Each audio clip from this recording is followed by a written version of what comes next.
வணக்கம் நண்பர்களே. ஒரு விவசாயியின் குதிரை ஒரு நாள் காணாமல் போய்விட்டது. உடனே அந்த கிராமத்தில் உள்ள மக்கள் விவசாயியிடம், உன் துரதிர்ஷ்டம் இப்படி நடந்துவிட்டது என்று ஆறுதல் சொன்னார்கள். அதற்கு விவசாயி இருக்கலாம் என்று ஒரே வார்த்தையில் பதிலளித்தார். அடுத்த 4வது நாள் தொலைந்து போன குதிரை 2-3 குதிரைகளுடன் தன் எஜமானிடம் திரும்பியது.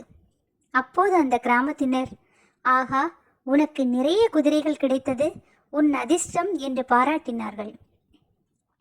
அப்போதும் அந்த விவசாயி இருக்கலாம் என்று ஒரே வார்த்தையில் பதிலளித்தார். ஒரு வாரத்திற்கு பின் விவசாயியின் மகன் குதிரையில் சவாரி செய்யும் போது கீழே விழுந்து தன் காலில் பலமாக அடிபட்டு பெரிதும் கஷ்டப்பட்டான். உடனே மக்கள், என்னப்பா விவசாயி, உனக்கு நல்லது ஒன்று நடந்தால் அடுத்தது கூடவே உடனே ஏதாவது கெட்டது ஒன்றும் நடந்து விடுகிறதே. உன் பையன் எழுந்து நடக்கவே இன்னும் பல மாதங்கள் ஆகும் போலிருக்கே என்று ஆதங்கப்பட்டார்கள். அதற்கும் விவசாயி வருந்தாமல் இருக்கலாம் என்று கூலாக பதில் சொன்னார். அந்த நேரம் திடீரென்று போர் சூழ்நிலை ஏற்பட்டதால் அந்த நாட்டின் இராணுவத்தினர் ஒவ்வொரு வீட்டிலும் உள்ள இளைஞர்களை போருக்கு கட்டாயமாக அழைத்து சென்றனர். நம் விவசாயியின் மகனுக்கு காலில் அடிபட்டிருந்ததால் அவனை விட்டுவிட்டனர். உடனே ஊர் மக்கள் அந்த விவசாயியின் அதிர்ஷ்டத்தை கண்டு புகழ்ந்தனர்.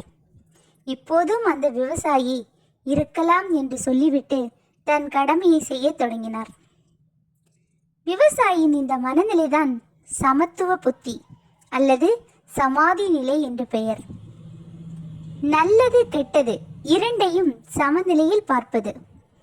நல்லது நடக்கும்போது மிகுந்த சந்தோஷம் கொள்ளாமலும் அகம்பாவத்தில் ஆடாமலும், கெட்டது நடக்கும்போது மிகவும் ஏன் எனக்கு மட்டும் இப்படி என்று துவண்டு விடாமலும் இருக்கும் மனநிலைதான் தெய்வத்தை தன்னுள்ளே உணர வைக்கும் உன்னத மனநிலை. நல்லது கெட்டது ஒரு நாணயத்தின் 2 பக்கங்கள். கஷ்டம் வரும்போது இது நிரந்தரம் அல்ல என்பதை புரிந்து பாசிட்டிவாக இருக்க வேண்டும். சந்தோஷம் வரும்போது தலைக்கால் புரியாமல் ஆடுவதும் கூடாது. சுகமும் துக்கமும் இரண்டையும் சுமக்காமல் அங்கேயே கழட்டி விடுவதுதான் ஞானம், ஆனந்தம், அமைதி. இதுதான் பற்றற்ற நிலை என்பது. எதற்கும் பதட்டப்படாமல் பக்குவப்பட்ட மனநிலை என்பது. போதும் என்பவருக்கு போதனையும் தேவையில்லை, போதாது என்பவருக்கு புதையலும் போதவில்லை. அவசியம் எது அனாவசியம் எது என்று பகுத்தறிந்தாலே பாதி பிரச்சனைகள் குறைந்துவிடும். வாழ்க்கை மிக சிறியது என்பதால் அன்பை அதிகமாகவும், கோபங்களை கஞ்சத்தனமாகவும், மன்னித்தல்களை விரைவாகவும் வெளிப்படுத்த கற்றுக்கொள்ளுங்கள்.